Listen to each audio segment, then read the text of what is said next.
आदरणीय उषा सिन्हा के भूषण बाबू करें, डॉक्टर साहब भी है, जाना भी है, बनते बिगड़ते विकास की ओर विनाश की ओर जाते हुए बिहार के साक्षी भी हैं। बिहार है जो केवल जनतंत्र जननी सीता की प्राकट्य स्थली भी है, और ऐसे अनेक दिग्गज और विद्वजन पौराणिक ऋषि महर्षि बिहार को जानने समझने के लिए श्री बाबू के समय को देखना पड़ेगा। वह केवल स्वतंत्रता प्राप्ति के बाद एक है। मैं आदरणीय उषा सिन्हा जी को आमंत्रित करूं, उससे पहले डॉक्टर एजेन भारद्वाज जी, बिल्कुल, क्योंकि इनके पास में स्टॉक की कमी नहीं है, ये बिहार पर जब बोलेंगे। विश्वविद्यालयों ने ऑनरी स्कॉलर डॉक्टरेट की डिग्री दी, ऐसे जिसमें अपने आप परिवार से ऐसा नहीं कि उनके बाद उनका पुत्र कुछ हो जाए, उनकी पुत्री कुछ हो जाए, ऐसा नहीं। इन चीज़ों से अलग है समाज के लिए, बिहार के लिए, बिहार के भविष्य को ध्यान में रखते हुए और उन्होंने जो रचना की है उसके लिए बिहार उनका ऋणी है, आज भी ऋणी है। हम अगर कहते हैं कि श्री बाबू अमर हो तो हम कोई मुंह देखी बात नहीं करते हैं, हम मन से बोलते हैं, हृदय से बोलते हैं कि ऐसा व्यक्ति अमर होता है, लोग कभी भूलते नहीं हैं।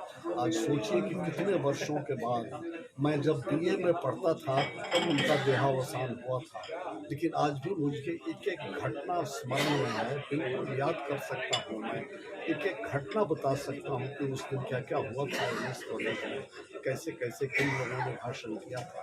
ऐसा एक व्यक्तित्व, एक महान व्यक्तित्व राजनीति आज भी है, लेकिन राजनीति में कई चीज़ें आ गई हैं।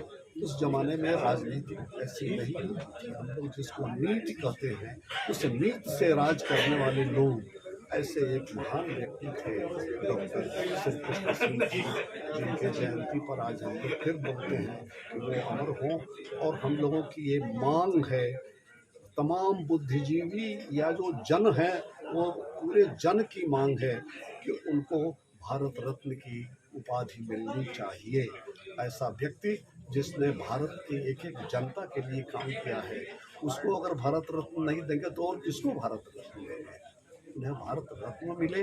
आज की हमारी जो आज बैठक है, जो आज उनकी जयंती मना रहे हैं, उसके मुख्य मांग हम लोगों की यही है कि उन्हें भारत रत्न दिया जाए और वो अमर हो।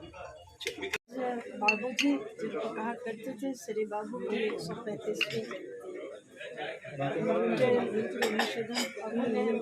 और संजय जी ने उनके व्यक्तित्व की सारी आयामों को बताया।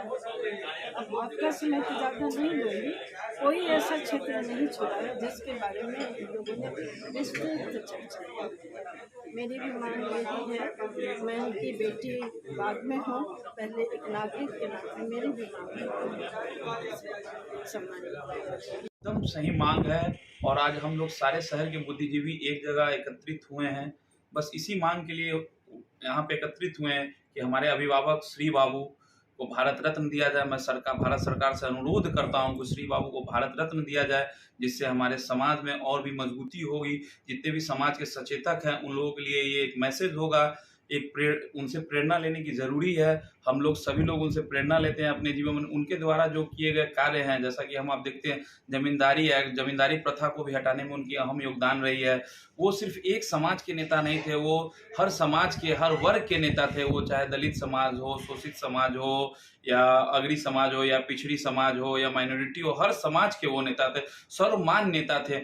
आपको जैसा कि मालूम होगा, हमने तो उस समय हमारा जन्म भी नहीं था, लेकिन हमने जैसा कि जानकारी उनके बारे में जुटाई अपने पास कि देवघर बैद्यनाथ मंदिर में दलित समाज का प्रवेश वर्जित था, बिल्कुल बंद था। कभी दलित समाज को मंदिर में नहीं जाने दिया जाता था, लेकिन इस प्रथा को उन्होंने लाठी डंडा खा के बंद किया और दलित समाज के लोगों का एंट्री करवाया देवघर बैद्यनाथ मंदिर में, जो आज हमारा इतना बड़ा धर्म का आस्था का केंद्र है।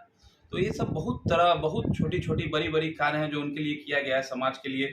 हमेशा वो समाज को प्रेरणा देने का काम किए, हम लोग उनसे प्रेरणा लेते हैं। इसी के लिए मैं सरकार से अनुरोध करता हूं कि हमारे अभिभावक श्री बाबू को भारत रत्न दिया जाए, और साथ साथ मैं बिहार सरकार से भी अनुरोध करता हूं कि उनके जीवनी को पाठ्यक्रम में शामिल करके बच्चों को पढ़ाया जाए, जिससे बच्चे पढ़ के उनके जीवनी से प्रेरणा लेके अपने जीवन में और भी आगे बढ़े और समाज में एकता आए।